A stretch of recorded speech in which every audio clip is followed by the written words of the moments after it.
conversations with you, he never heard you express remorse. Have you never felt it? Remorse for what? You people have done everything in the world to me. Doesn't that give me equal right? I can do anything I want to you people at any time I want to, because that's what you've done to me. You know, if I wanted to kill somebody, I'd take this book and beat you to death with it, and I wouldn't feel a thing. It'd be just like walking to the drugstore. Do you feel blame? Are you mad? Do you feel like Wolf's Bob Referendus? Get fresh.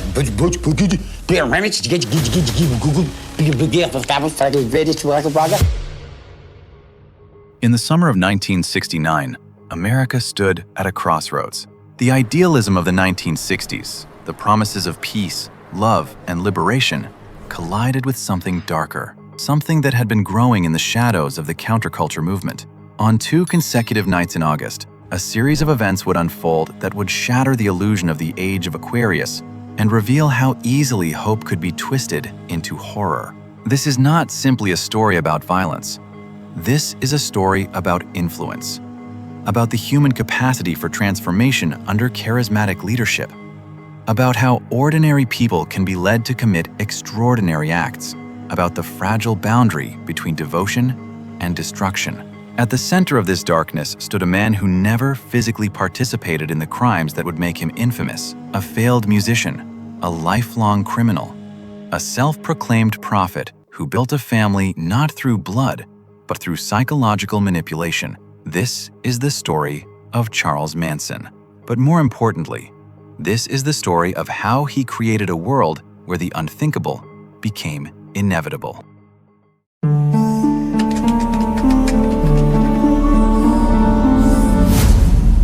Charles Miles Manson was born on November 12, 1934, in Cincinnati, Ohio, to 16-year-old Kathleen Maddox. His birth certificate would initially list him as no-name Maddox, a detail that would seem prophetic. From his earliest moments, Charles Manson existed in a state of unwantedness.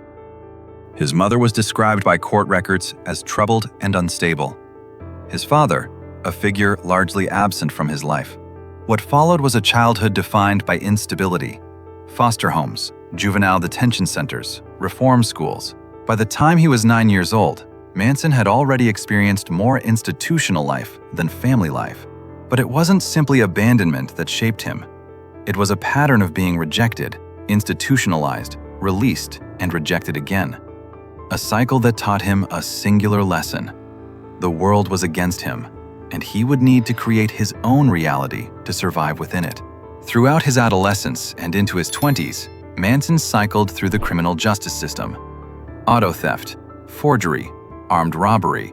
By 1967, at the age of 32, he had spent more than half his life behind bars. Prison had become his home.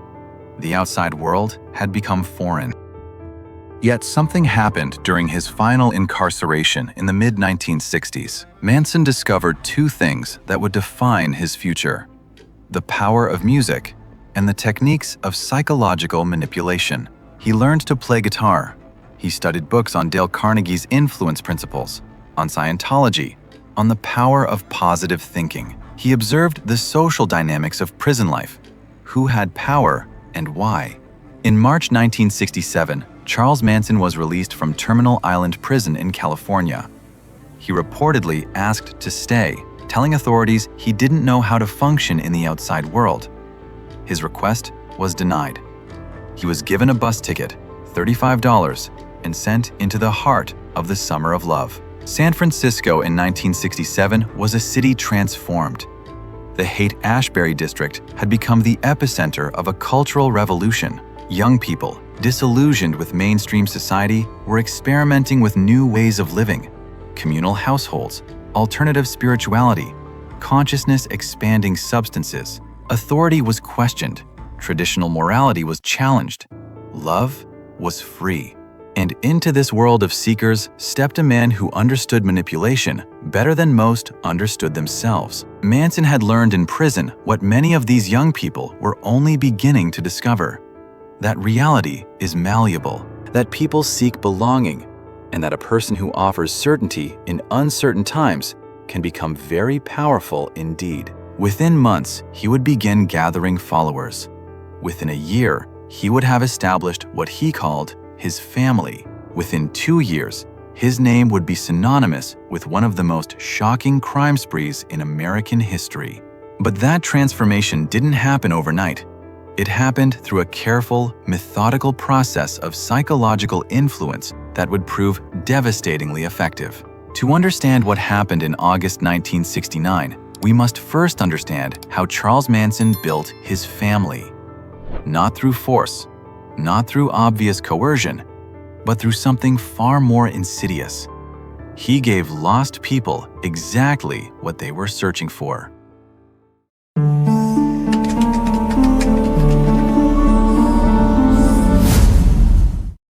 The first person to join Charles Manson's family was a young woman named Mary Bruner.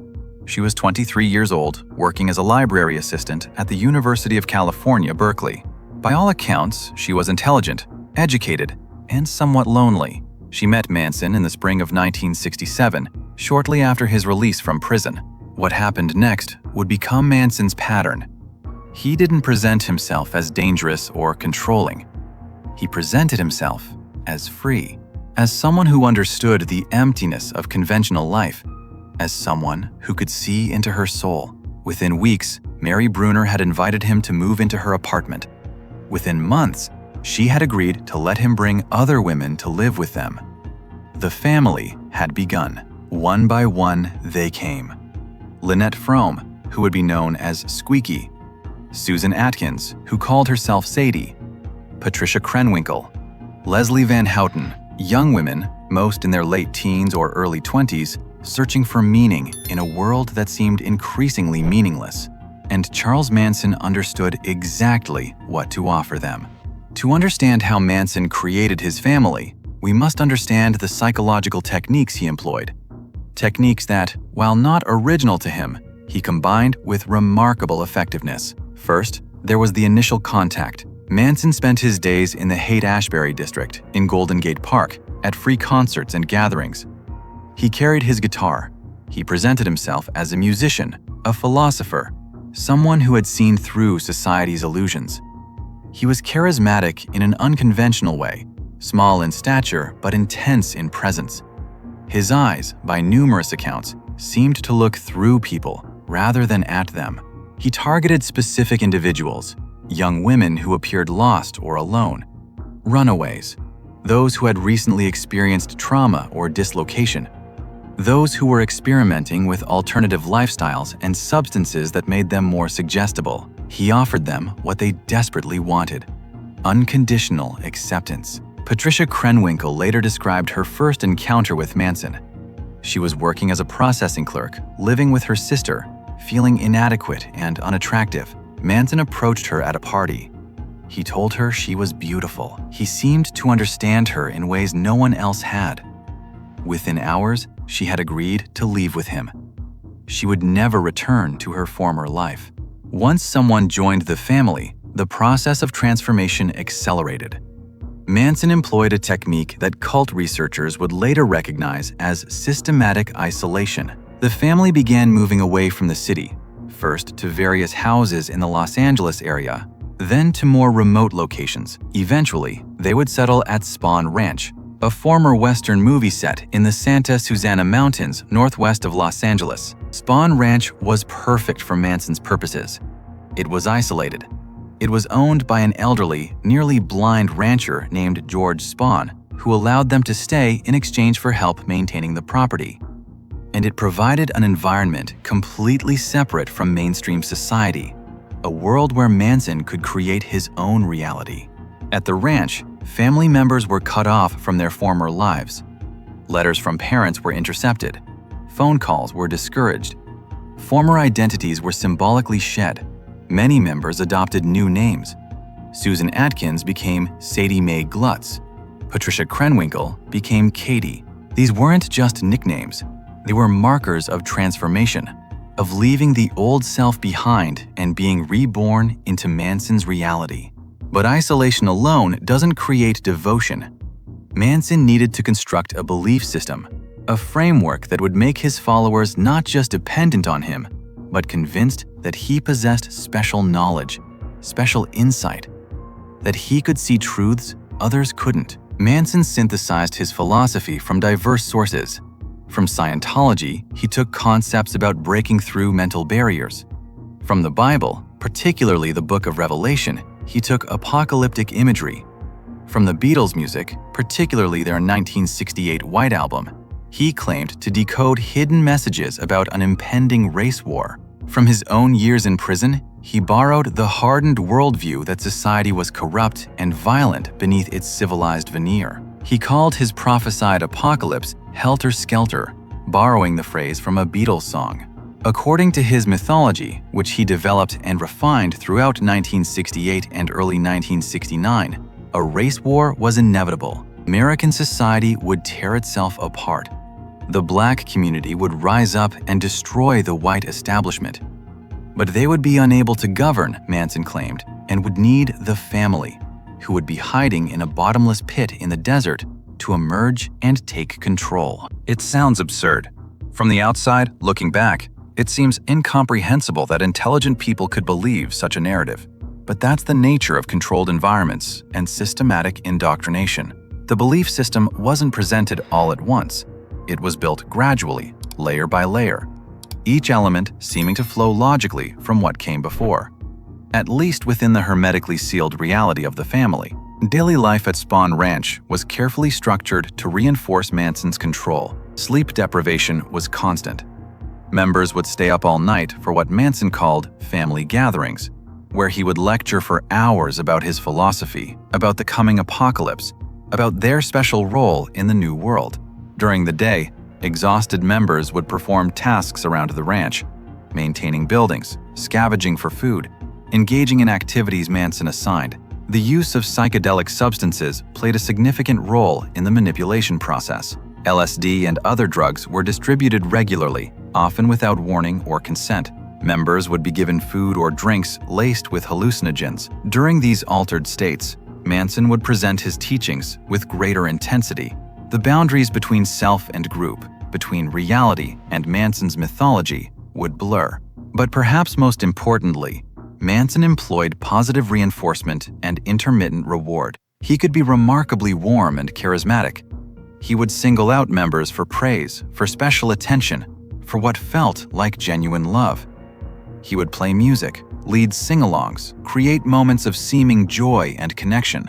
These moments were interspersed with criticism, with cold withdrawal of affection, with punishment. The unpredictability kept members constantly seeking his approval, never quite secure in their standing. Leslie Van Houten, who would later be convicted for her role in the crimes, came from a middle-class family. She had been a homecoming princess. She had plans to attend college. But she had also experienced trauma, a forced abortion that left her emotionally devastated. When she encountered the family in 1968, she was searching for meaning, for healing, for a place to belong. Within the family, Leslie found what she thought was acceptance. She found a philosophy that gave her pain meaning.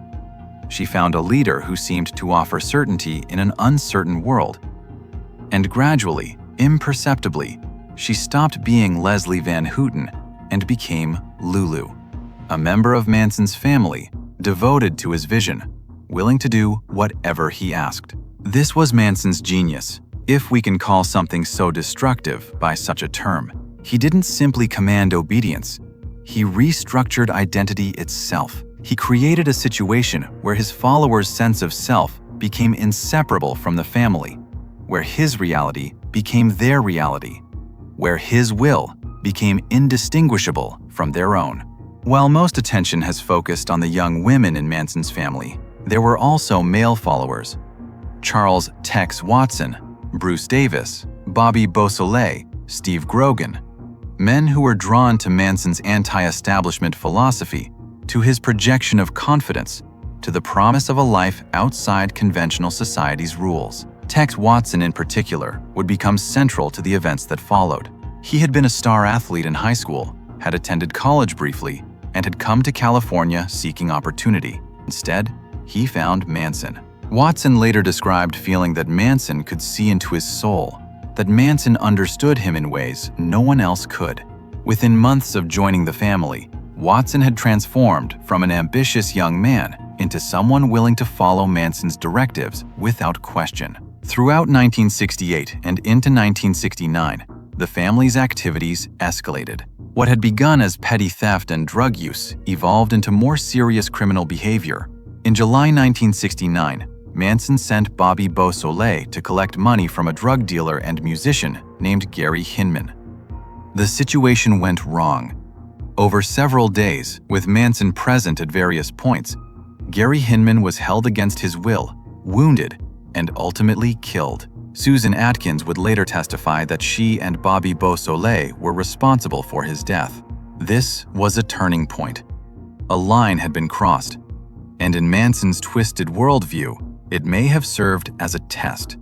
Proof that his followers would do anything he directed, that they were truly beyond society's moral constraints, that they were ready for what he believed was coming. What came next would shock the world. But it wouldn't happen randomly.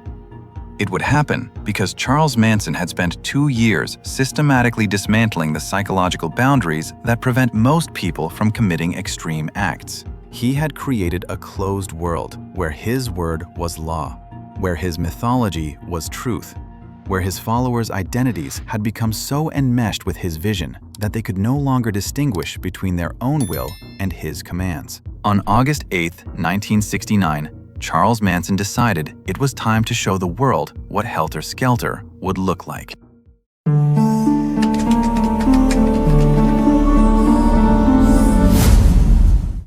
To understand what happened on the nights of August 8th and 9th, 1969, we must understand the context.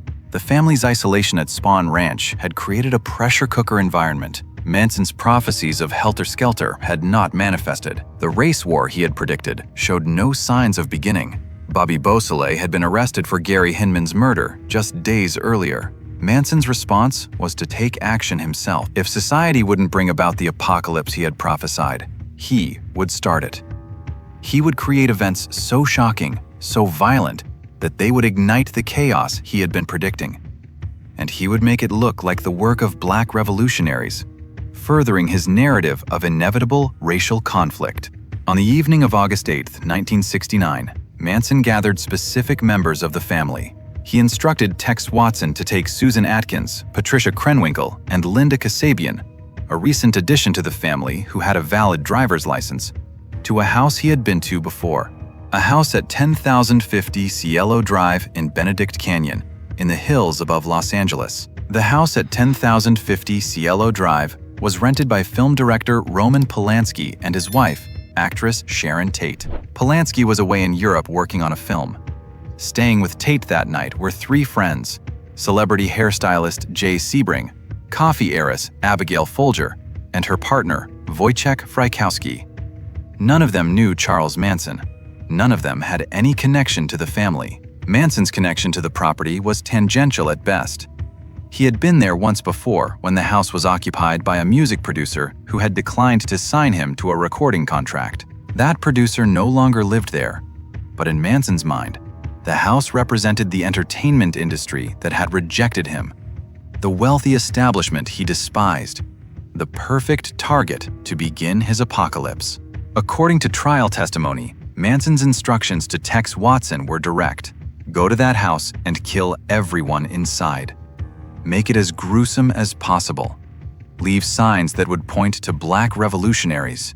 Ignite Helter Skelter. What happened at 150 Cielo Drive in the early morning hours of August 9, 1969, represents one of the most disturbing crime scenes in American history. We will not detail the violence. We will not describe the suffering, but we must acknowledge what occurred, the lives that were taken, and the calculated nature of the acts. 5 people were killed that night. Sharon Tate, who was 8.5 months pregnant with her first child. Jay Sebring, aged 35. Abigail Folger, aged 25. Wojciech Frykowski, aged 32. And Stephen Parent, an 18-year-old who had been visiting the property's caretaker and was leaving as the family members arrived. Wrong place, wrong time.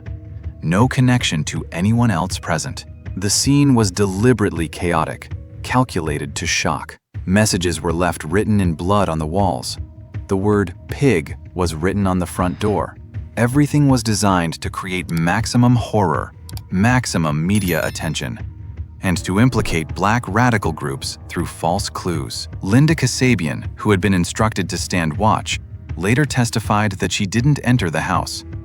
She said she heard screaming, heard the horror unfolding, but had been too frightened to intervene or flee. Her testimony would become crucial to understanding what happened that night and securing convictions. But on that night, traumatized and in shock, she returned with the others to Spahn Ranch. Charles Manson was reportedly dissatisfied with how the first night had unfolded. According to testimony, he felt his followers had been too messy, too panicked. So on the night of August 9th, less than 24 hours after the Cielo Drive murders, Manson decided to personally oversee the next attack. He would come along to, as he reportedly said, show them how it's done. This time, the targets were chosen almost randomly. Manson drove with several family members through Los Feliz, a neighborhood in central Los Angeles, looking for a house. They passed several properties before Manson allegedly selected one at 3301 Waverly Drive.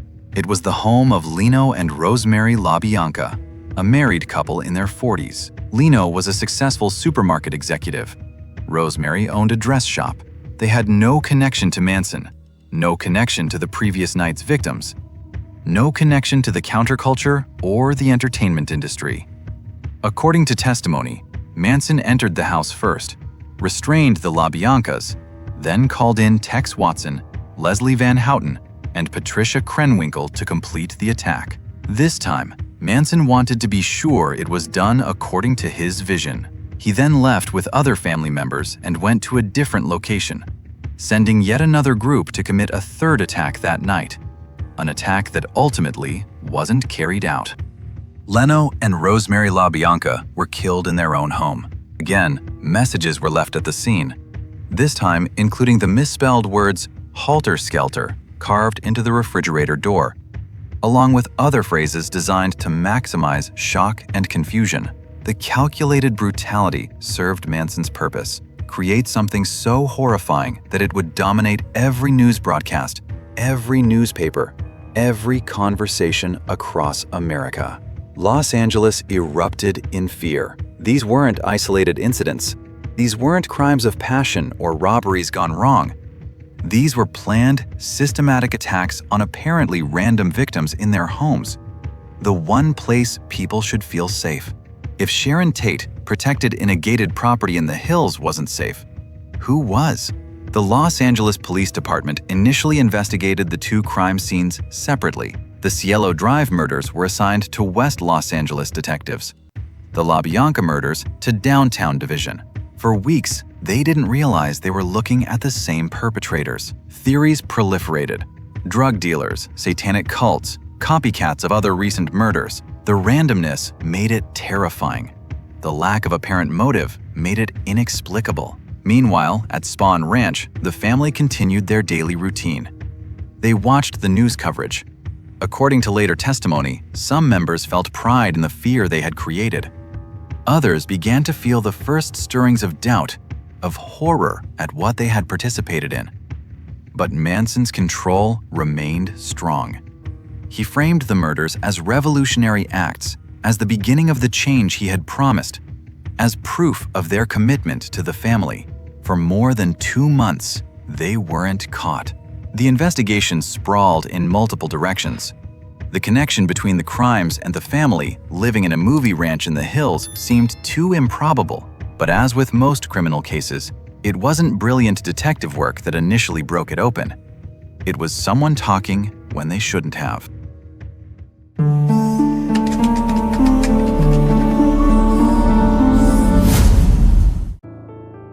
The break in the case came from an unexpected source. Susan Atkins, who had participated in both nights of violence, had been arrested on an unrelated charge. While in jail, she began talking to her cellmates, bragging about her involvement in what she called the Tate murders. One cellmate, Virginia Graham, was disturbed enough by what she heard to report it to authorities. At first, investigators were skeptical. Atkins' story seemed too bizarre to be credible. But as they investigated, details began to align with evidence from the crime scenes, details that had been held back from the public that only someone involved could have known. By late October 1969, the Los Angeles Police Department realized they had their first solid lead. Simultaneously, another piece of the puzzle fell into place. A young man who had previously been associated with the family, a biker named Danny DiCarlo, began cooperating with police. He provided information about Spahn Ranch, about the family's activities, about Charles Manson's philosophy, and increasingly violent directives. A picture was emerging, but investigators needed more. The prosecution's case would ultimately depend on Linda Kasabian. She had been present on both nights, but, crucially, had not participated in the actual violence. She had a young child. She had only been with the family for a few weeks before the murders. And she was, by August 10th, psychologically devastated by what she had witnessed. Linda Kasabian had fled the family shortly after the murders, eventually returning to her home state. When authorities located her, she initially resisted cooperation. But as investigators outlined what they knew, as she understood the full scope of what had happened and her potential legal jeopardy, she agreed to testify in exchange for immunity. Her testimony would provide the minute-by-minute account of both nights. She could identify who gave the orders, who carried them out, and what was said before, during, and after.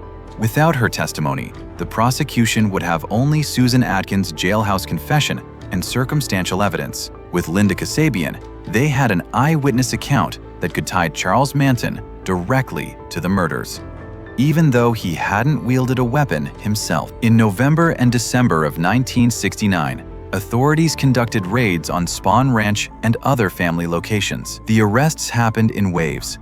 Charles Tex Watson was arrested in Texas, where he had fled. Susan Atkins was already in custody. Patricia Krenwinkel was arrested in Alabama. Leslie Van Houten was arrested at Spahn Ranch.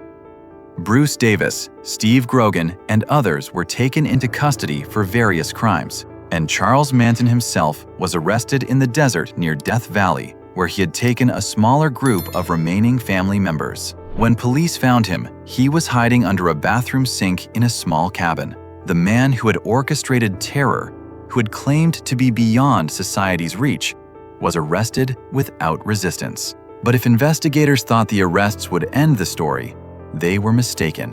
What followed was one of the most bizarre criminal trials in American history. The trial began in June 1970, nearly a year after the murders. It would last more than 9 months, one of the longest trials in California history at that time. The defendants were Charles Manson, Susan Atkins, Patricia Krenwinkel, and Leslie Van Houten. Tex Watson, due to legal complications involving his extradition from Texas, would be tried separately. From the beginning, Manson attempted to control the proceedings just as he had controlled his family. He tried to fire his lawyer and represent himself. When that was denied, he carved an X into his forehead, a symbol, he claimed, that he had X'd himself from society. The female defendants followed suit, carving X's into their own foreheads. It was a disturbing display of Manson's continued influence, even from custody. Outside the courthouse, remaining family members held vigil. They camped on the sidewalk, held signs, sang songs, and gave interviews claiming Manson's innocence. Lynette Fromm, Sandra Good, and others maintained the mythology Manson had created, insisting he was a prophet, that the crimes were necessary, that the establishment was conducting a witch hunt. The prosecution, led by Deputy District Attorney Vincent Bugliosi, had a significant challenge. They needed to prove that Manson, who had not physically participated in the murders, was nonetheless guilty of them. The legal theory was conspiracy to commit murder, that Manson had ordered the crimes, that he had such control over his followers that his directive was tantamount to committing the acts himself. Linda Kasabian took the stand in late July 1970. For 18 days, she provided detailed testimony about life in the family, about Manson's teachings, about the events of both nights. She described the drive to Cielo Drive, the orders given, what she heard and saw. She described the second night at the LaBianca residence in even more detail, as she had been present when Manson entered the house. Under cross-examination, defense attorneys attacked her credibility. They highlighted her drug use, her willing participation up to a point, her immunity deal. But she didn't waver on the essential facts. Yes, she had been there. Yes, she had been part of the family. Yes, she had used drugs and believed Manson's teachings. But she had also witnessed the horror, and she was now testifying to the truth of what happened. Other witnesses filled in pieces of the puzzle. The medical examiner described the crime scenes in clinical terms. Dennis Wilson, the Beach Boys drummer who had briefly housed the family, testified about Manson's obsession with Helter Skelter. Former family members described the culture at Spawn Ranch, the control Manson exerted, the escalating violence. Her attorney advised against it. But her jailhouse confession was introduced as evidence, providing a second account that corroborated much of Kasabian's testimony. The walls were closing in. On January 25, 1971, after 7 days of deliberation, the jury returned with their verdict. Charles Manson, guilty on all counts of first-degree murder and conspiracy to commit murder. Susan Atkins, guilty on all counts. Patricia Krenwinkel, guilty on all counts. Leslie Van Houten, guilty of 2 counts of murder for the LaBianca killings. The penalty phase began immediately. Would they receive death sentences or life imprisonment? The prosecution argued for death, emphasizing the calculated nature of the crimes, the lack of remorse, the continuing danger they represented. On March 29, 1971, the jury recommended death sentences for all 4 defendants. Judge Charles Older formally sentenced them to death. But California's death penalty would be declared unconstitutional the following year, and all death sentences in the state were automatically commuted to life imprisonment with the possibility of parole. Charles Tex Watson was convicted in a separate trial later in 1971, also receiving a death sentence that was commuted to life. Bobby Beausoleil had already been convicted for the murder of Gary Hinman. Bruce Davis would later be convicted for his involvement in 2 other murders connected to the family. The trials ended, but the impact continued. The victims' families were left to navigate unimaginable grief. Doris Tate, Sharon Tate's mother, would become a powerful advocate for victims' rights in California, attending every parole hearing for the convicted family members until her death in 1992. Her daughter Deborah has continued that mission. The LaBianca family, too, has had to relive their loss at every parole hearing, every time the case resurfaces in public consciousness. Leno's daughter from a previous marriage, his son, Rosemary's children, all have had to carry the weight of what happened that night in August 1969.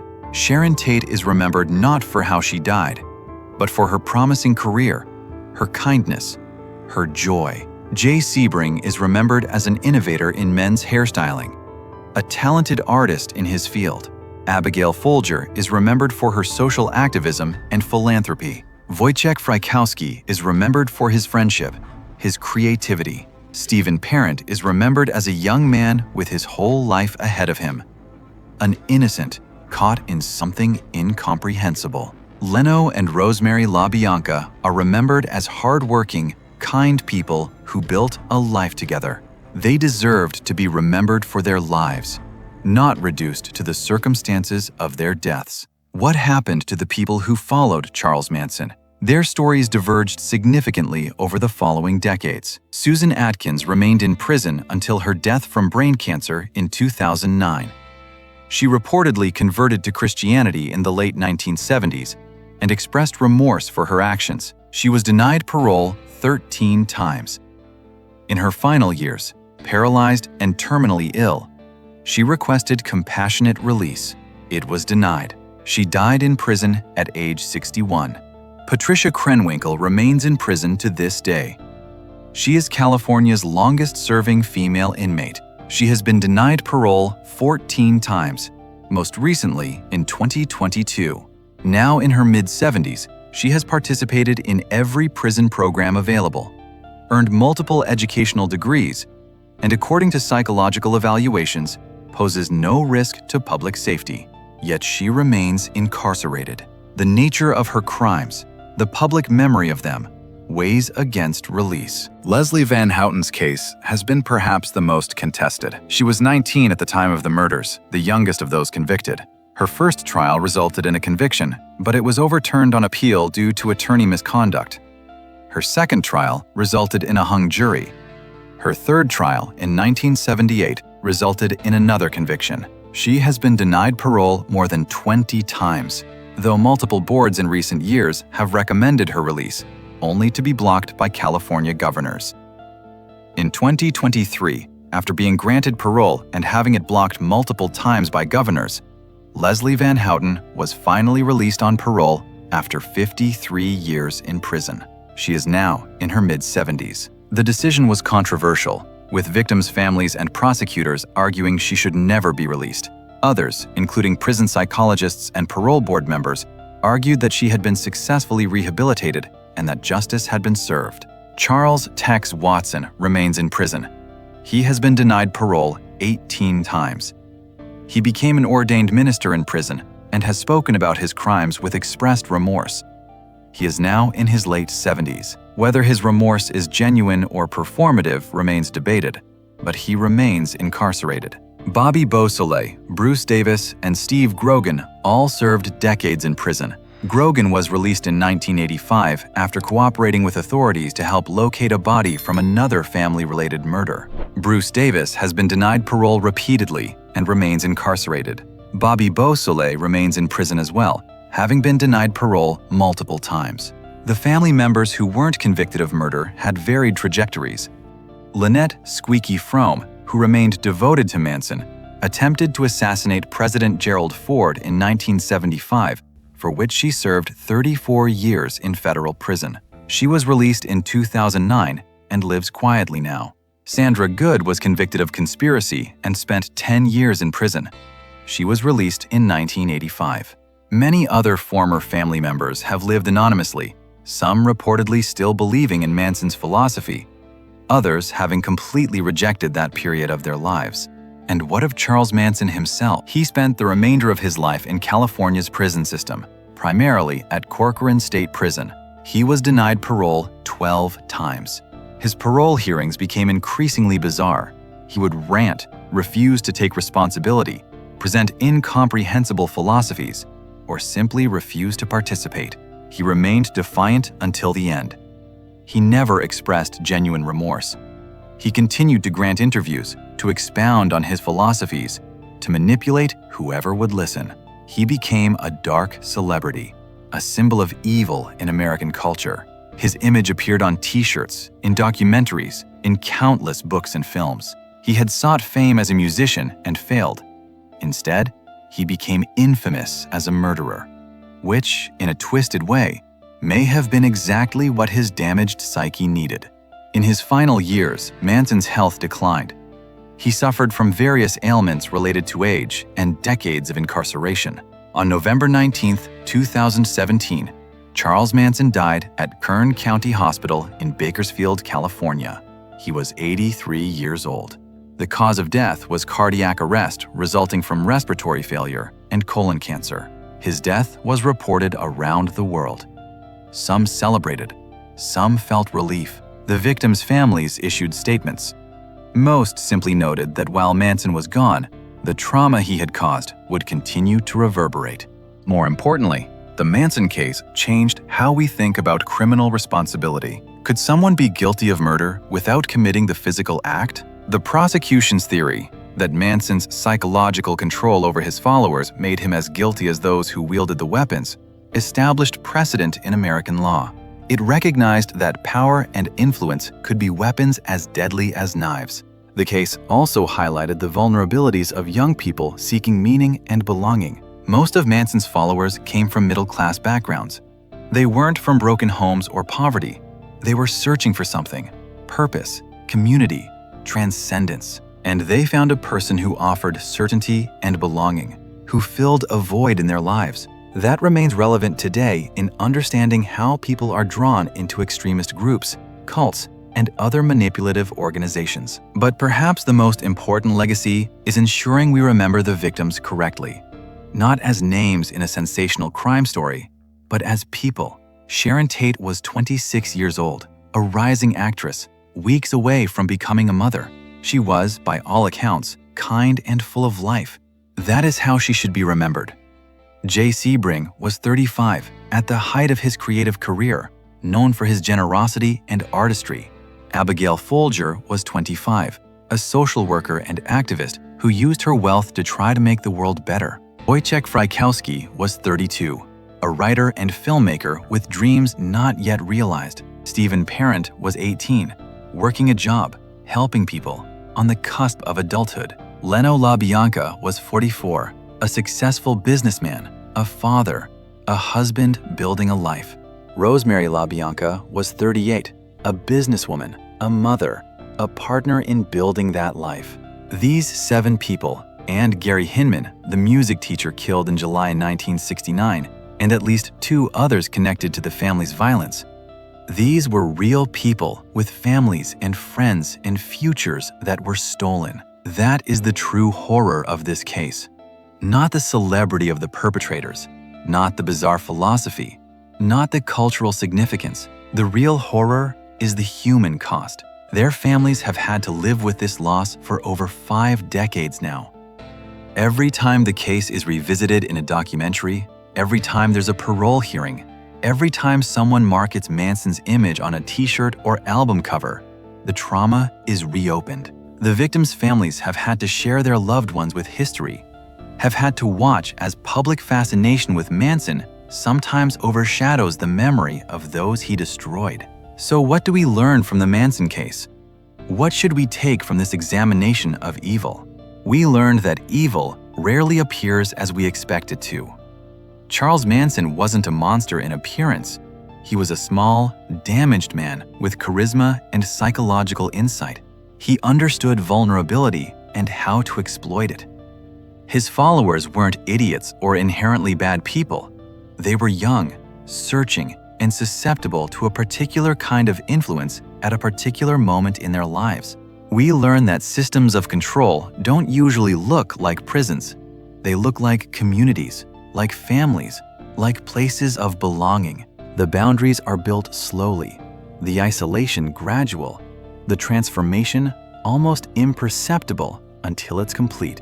We learn that ideology, when divorced from empathy and when sealed off from reality, can justify the unjustifiable. Manson created a closed system of belief where murder became revolutionary, where violence became spiritual, where the boundaries of human decency were dissolved in service to a delusional vision. We learned that justice is complicated. Is keeping someone in prison for 5 decades for crimes committed when they were 19 justice? Is releasing them justice for the victims' families? There are no easy answers, only the need to continually grapple with questions of punishment, rehabilitation, and what society owes both to victims and to those who have committed terrible acts.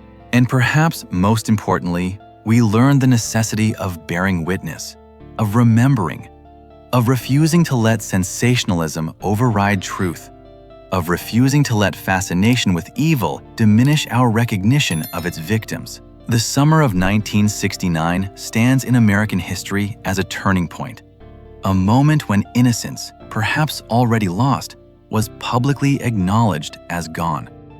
This was the story of Charles Manson, not because he deserves to be remembered, but because what he represents, the danger of charismatic manipulation, the vulnerability of those seeking meaning, the devastating consequences of unchecked influence, these things must be understood and remembered. The victims deserve to be remembered for who they were, not simply for how they died. Their families deserve recognition for their decades of advocacy and grace under unimaginable circumstances. And we, as a society, must remember that the capacity for evil exists not in monsters, but in damaged people who find ways to damage others. The best defense against that evil is awareness, empathy, critical thinking, and the courage to recognize manipulation when we see it, in any form, in any era. May they rest in peace, May we remember them as they lived. And may we remain vigilant against those who would exploit the vulnerable in service to their own dark visions. You've just watched Downfall: Inside the Criminal Mind. If this deep dive kept you watching, make sure you subscribe, leave a comment, and like this video. Your support helps this series grow faster and ensures we can keep telling these full stories the way they were meant to be told.